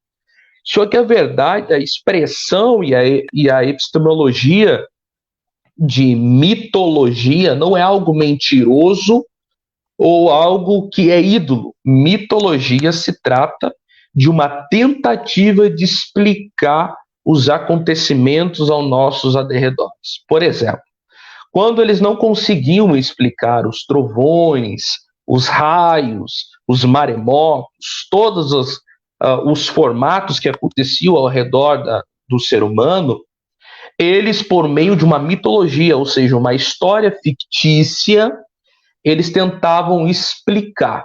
Por exemplo, Poseidon. Poseidon é deus do quê mesmo? Abismo. Poseidon é deus do abismo? Uhum. Então, provavelmente, eles estavam tentando explicar um pouco a questão do abismo. E falando de Dionísio, Dionísio é um camarada que eu estudei um tempo. Dionísio, ele é um deus grego, filho de Zeus, né? Que ele é considerado o deus do vinho. E algumas outras interpretações, o deus da libido. Por que faz essa comparação do deus do vinho com o deus da libido? Porque justamente isso é até dado por alguns estudiosos, que o vinho aumenta a libido da mulher. Por exemplo, tem alguns homens que, para tentar se deitar com algumas mulheres, embriagam as mulheres com vinho. Então, assim, o Dionísio, ele é considerado o deus da libido, o deus do vinho, e o que é mais interessante, que a mesma mitologia, por mais que seja o grego chamado Dionísio, a mesma mitologia em Roma não é Dionísio, mas é Baco. Então, o deus Baco é o mesmo deus Dionísio, mesmo mito do Dionísio na mitologia grega. A mitologia romana vai dizer o nome como Baco, e é daí que surge até a expressão bacanal, que é onde se existe várias pessoas que fazem a prática sexual imoral com várias pessoas, e todas elas embriagadas com o vinho, todas elas sem a sensibilidade, sem a pureza, sem escrúpulos. É interessante que o vinho, ele rapidamente tira o sentido da pessoa, tira o equilíbrio da pessoa. Então, o que é muito interessante a gente falar sobre o vinho. O vinho, quando ele te leva à embriaguez, o pecado não é o vinho, o pecado é a embriaguez. Porque a embriaguez te tira o sentido, a sensibilidade e te tira o equilíbrio. Por isso que existem muitas pessoas que, depois de embriagadas, no outro dia, alguém vai dizer: camarada, você fez aquilo. Eu nunca fiz isso na minha vida. Porque o que é Dionísio? Dionísio, essa mitologia Dionísio é para explicar justamente esse sentido de eu fui ao meu êxtase e agora não sei explicar como eu fiz tais coisas, sendo que, sob o meu domínio, eu nunca acreditei que faria. Porque a embriaguez revela quem eu sou lá no profundo, em que a natureza do Espírito Santo fala: calma, segura, enjaula esse leão. Porém, quando eu tiro essa sensibilidade, perco esse equilíbrio, eu solto o leão sem saber como soltei.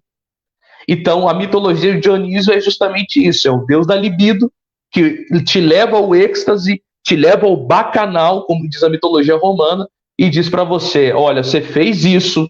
Não, como que eu fiz? Você fez isso. Não, mas eu não. Você fez, cara. E é por isso que até hoje muitos homens, principalmente, vão para as baladas, enchem a cara, porque as baladas nada mais é do que essas festas de Dionísio antigamente. Aí só está mudando as estruturas. Aí só está mudando de nome, aí só está mudando. Os motéis a mesma coisa. O que eu acho mais interessante na sociologia, que até se usa até muita física, nada se cria, tudo se copia. Lá atrás era de uma forma. As coisas só vão se repetindo só ao passar do tempo de outras formas. Temos as baladas, como Festa de Dionísio, temos os motéis, até uma referência até que o Felipe Daniel falou sobre o Fornos. Então, gente, a gente tem que cuidar com o que nós estamos fazendo, porque a Bíblia nos pede algo, e isso é feito só pelo fruto do Espírito. Qual é? Equilíbrio. Equilíbrio. Quando nós tivermos o equilíbrio, nós nunca mais cairemos na imoralidade, nós nunca perderemos a sensibilidade tanto do próximo como a sensibilidade do espírito, e nós saberemos lidar com a vida. E isso tratando agora de uma doutrina midiática que tenta pregar para a gente uma desconstrução do que é moral, uma desconstrução do que é tradicional, uma desconstrução do que é bíblico. Quando nós temos o equilíbrio, nós temos uma visão do lado de fora das coisas e dizemos: isso não é de Deus, isso não provém do Espírito, isso é de Deus, isso provém do Espírito. Então, muitas pessoas falam para mim: como é que eu faço para vencer o vício? Como é que eu faço para não fazer mais isso? Como é que eu faço? E as pessoas acham que é indo para a igreja que muda. Não é indo para a igreja, porque tem gente que está na igreja que está muito pior que as pessoas que estão lá fora. Porque, como a Bíblia diz, tem homens das trevas que são mais luminosos que homens da luz. Então nós temos que tomar muito cuidado, porque o que nos salva não é a questão do nossa, eu estou na igreja e está tudo bem comigo. Não, o que nos salva é quando nós cremos em Cristo, o Espírito Santo toma o domínio de nós e nós começamos a ter equilíbrio nas coisas. Aqui está o poder da decisão. Lá no começo que o Mateus falou, o poder da decisão está aqui. Quero, quero. Não quero, não quero. Sim, sim. Não, não. Então, até concluindo um pouco dessa fala sobre a doutrinação midiática, porque a doutrinação midiática nada mais é do que isso. A desconstrução do que é moral, a desconstrução do que é tradicional, a desconstrução do que é princípio, para a gente viver uma vida bacanal, como diz a mitologia de Baco, um Dionísio na nossa vida, uma completa imoralidade, tanto sexual, uma imoralidade tanto do que é princípio, uma imoralidade em todos os contextos. Vocês querem dar uma palavra final para a gente encerrar essa live, Mateus? Felipe? Só repetir o que eu disse no início, cara, que é uma frase que tem falado muito comigo. Eu costumo dizer que a pornografia é um desequilíbrio de não entendi. De um instinto. Exato. Mas só... Pastor Tiago Machado, um amigão. Benção. Que Deus abençoe vocês sempre. Aí só tem feras. Amém. Obrigado pelo fera. Amém. Não me vejo como fera, né? Só dizendo o que eu disse no início, cara. Nenhuma mudança depende de motivação, né? E sim de decisão.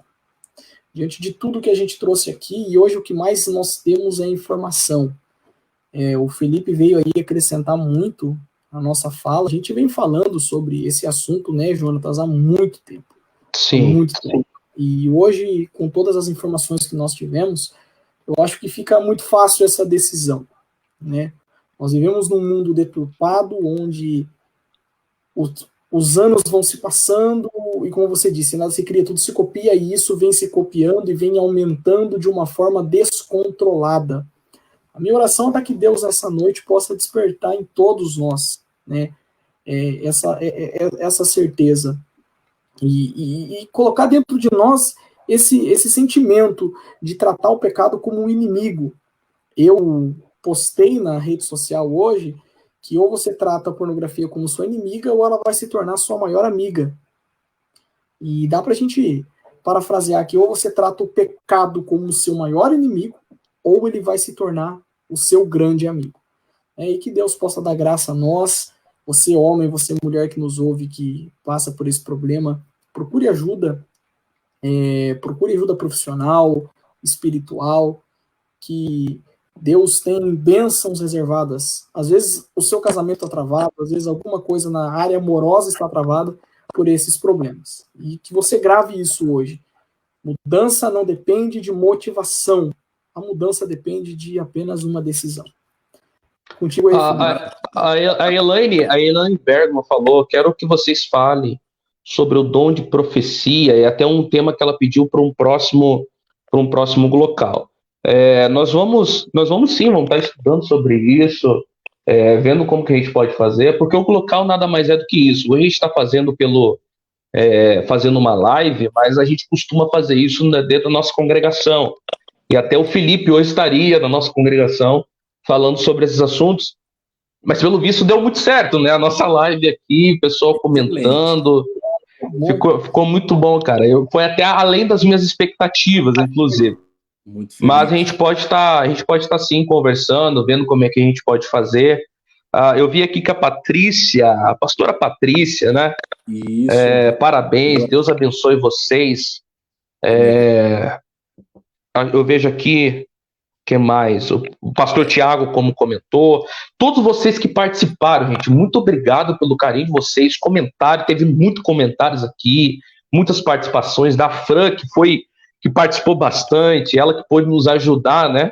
A Fran, já falei dela, que ela já apareceu. Vocês arrasaram demais, muitas informações relevantes, com base em estudo científico, com base em epistemológicas e base bíblica. Adorei demais. Realmente vocês são feras.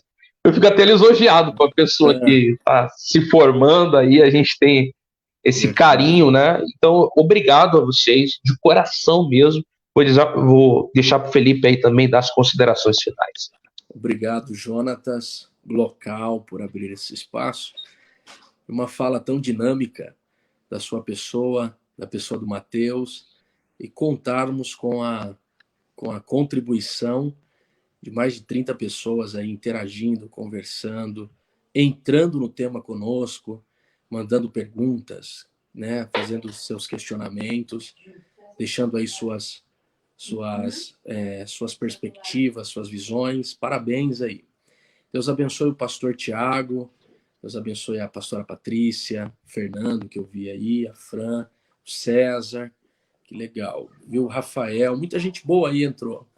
Obrigado, pessoal, por terem realmente participado. Matheus, que Deus te abençoe, uma mente brilhante, um jovem. Você tem quantos anos, Matheus? Faço 24 em abril. O Jonatas tem o quê? 22? 24. Oxe, 22? Essa cara de 30 que eu tenho, você vai falar 22. Essa cara de 30 que eu tenho, pode ter 22? Certo. Então eu nem vou falar a minha. Eu tenho 20, tá, querido? Glória a Deus. Com 20, 21, né? Da bochecha direita para a esquerda. Irmã Solange, ela é minha mãe. Oh, olha aí. Olha aí, ó. A irmã Solange tá lá, ó. Não saiu nenhum momento aí da live. Gente, um beijo no coração de vocês. O local é isso que o Jonatas falou. Entrem, interajam, façam parte. Siga peloreino.com, que é esta página no Facebook. Curta a página. Abençoe aí com o seu clique. Tem uma mãozinha que vai dar um joia assim. Você vai lá e vai clicar. E aí vamos falar, Elaine, em breve sobre profecia. E fica aqui minha palavra de gratidão. Que Deus abençoe vocês. Foi um espaço muito saudável. Muito saudável. Eu tenho certeza que várias vidas, famílias, homens, se as suas esposas estiverem aos seus lados, você infelizmente sofrer de alguma destas coisas, vão procurá-las, pedir ajuda de forma sábia e sensata. Aline Gomes, uma aluna lá da Bahia, tá aí também, né, Aline? É uma bênção, Deus abençoe, viu? Jonatas, obrigado. Matheus, um beijo no seu coração. Depois dessa pandemia, vamos se encontrar em Curitiba ou vocês me encontrarem aqui. Meu abraço. Com certeza. A sua mãe, ao seu irmão, família Pedroso, amo vocês. Tamo junto, Felipe, Matheus, também obrigado. Foi um momento especial mesmo. Eu só tenho que agradecer a todos.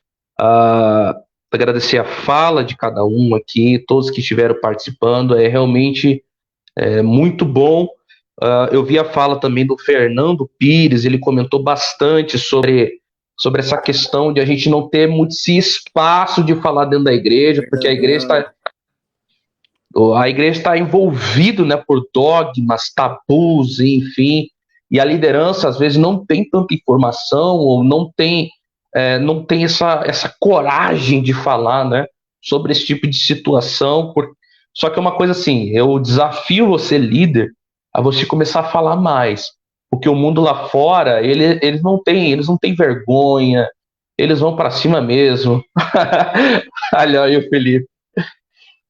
Eles vão para cima mesmo, eles não têm dó do jovem que você está liderando, não tem dó da igreja em que você pastoreia, não tem dó. Então a gente também, o céu é tomado à força, irmão, então vamos para cima, nós temos que ir com coragem, tem que falar mesmo, tem que ir para cima mesmo. Obrigado a todos. Matheus, quer falar mais alguma coisa? Não, só isso, agradecer, Felipe, prazer, que Deus abençoe sua vida.